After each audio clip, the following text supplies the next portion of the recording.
Hey everyone, Sammy here with SFI Sports Cards back with another video. Today is August 3rd. Welcome to the channel and welcome back to all my subscribers. Today I've got some recent pickups from visits from antique shops, flea markets.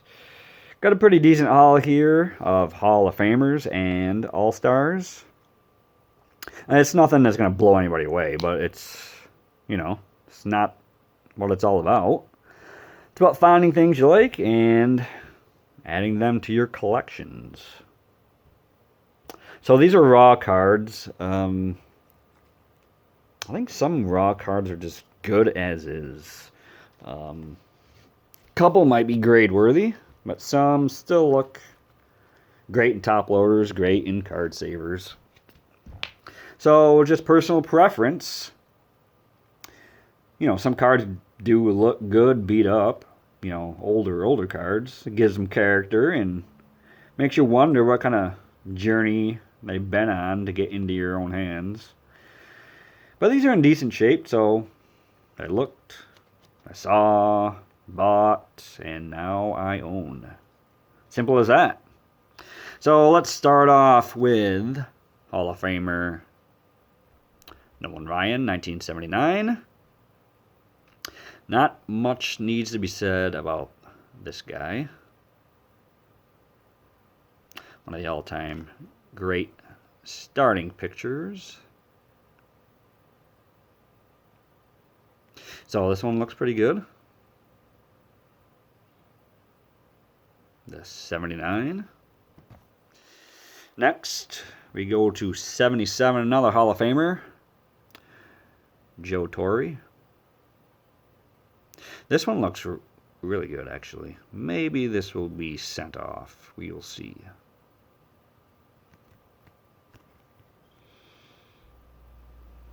Love this set. It's the year I was born.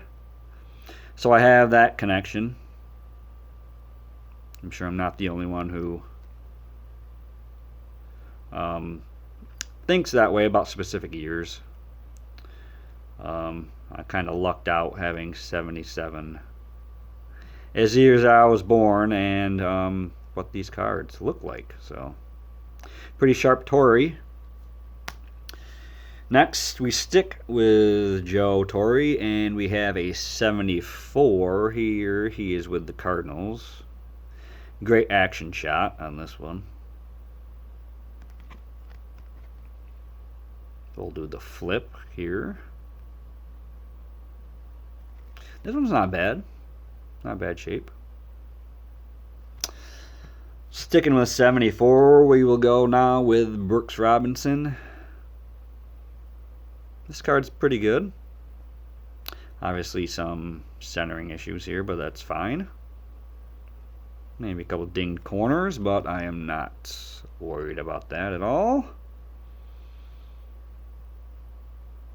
So I think it was like $3, so why not? Next, let's move to 73. Found a Tommy John. Obviously, his name is still relevant to the baseball world.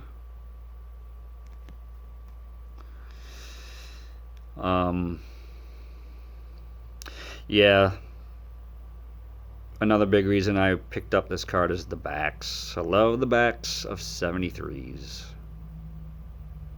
Just love that color scheme. So, fronts aren't too bad. I think that, what are these, 73s? Are these all images of spring training? Seems like every 73 card I see looks like 73 or spring training in the background. Could be wrong. Let me know in the comments. Another 73. This one is of a Hall of Famer. That is Al Kaline. This card is pretty good. A little centered to the left, but that's fine. But this back is pretty sharp. There's not too much whiting on it. Usually these 73s you'll get whiting on the edges, but this one looks pretty good. I think the only K-line I have is a 59. I believe that's the only other K-line I have, so good pickup here. Next we go to 69. We have a Ken Boyer. Anytime I see a Ken Boyer card, I am going to pick it up. This is late in his career. This might be his last card. I didn't check to see if there was a 1970 or not, so let me know if there is one. There's the back. So yeah, anytime I see a Ken Boyer card, I'll snag it. We have another 69, Juan Marichal. This card's pretty sharp. I know the back of this one really pops out. Look at the color on that one.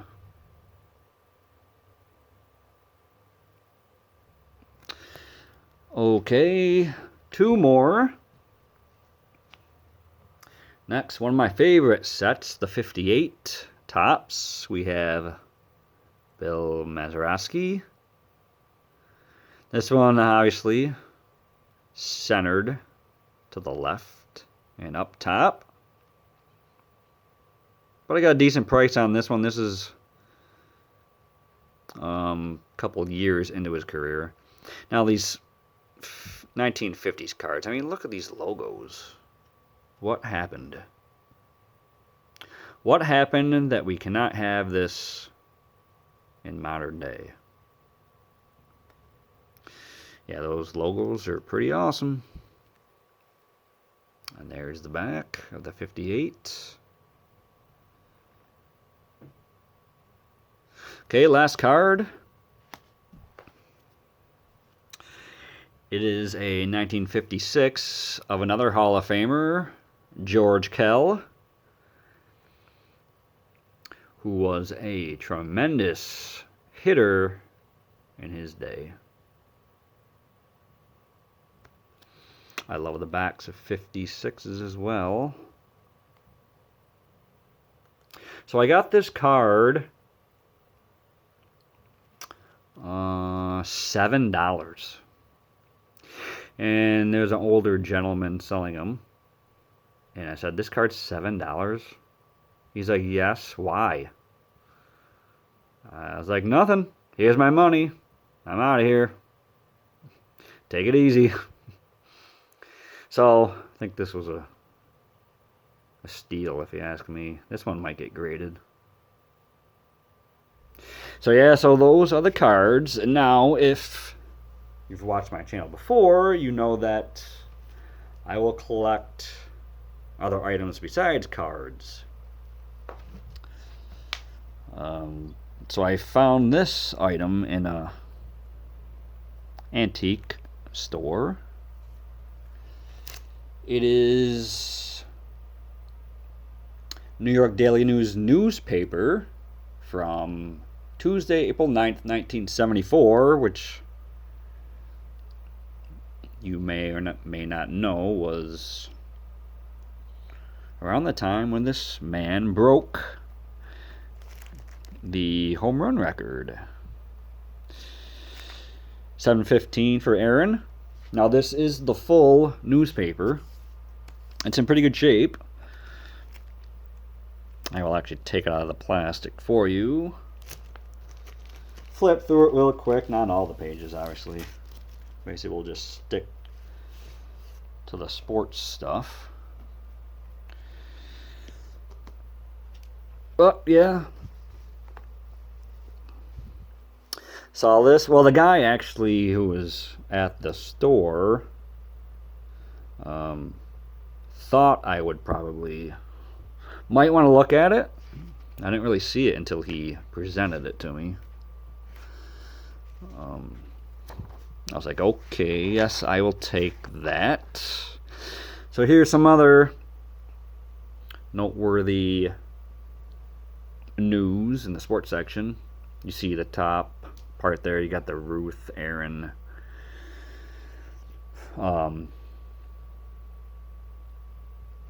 It's not really an image. It is a drawing. But you see, you got Dr. J here. He's was also in the news that day. On this side, you got Al Downing, who gave up 7-15.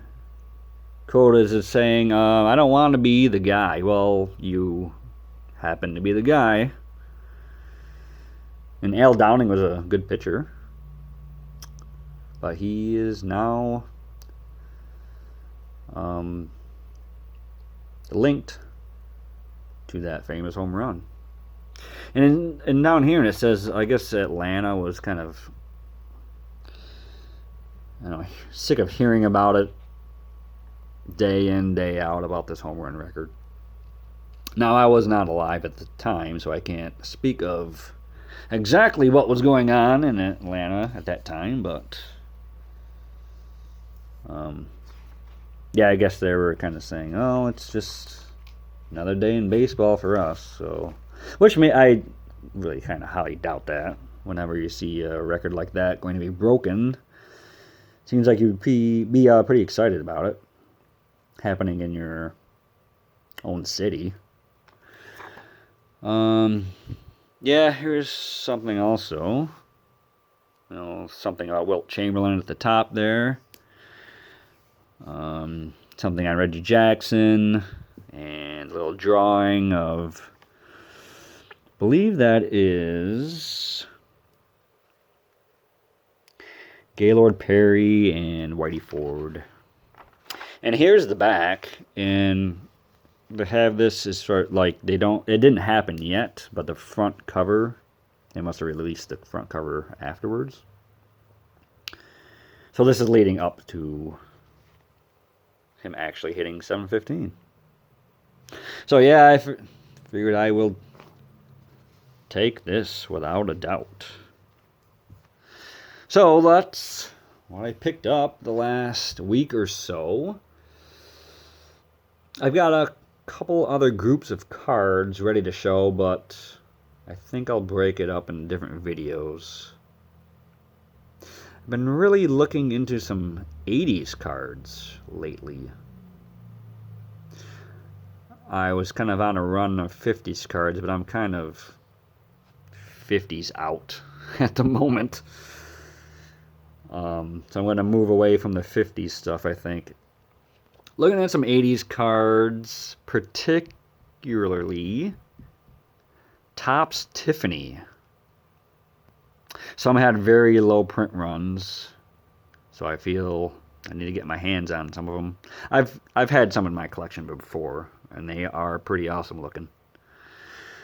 So, thinking about buying some more.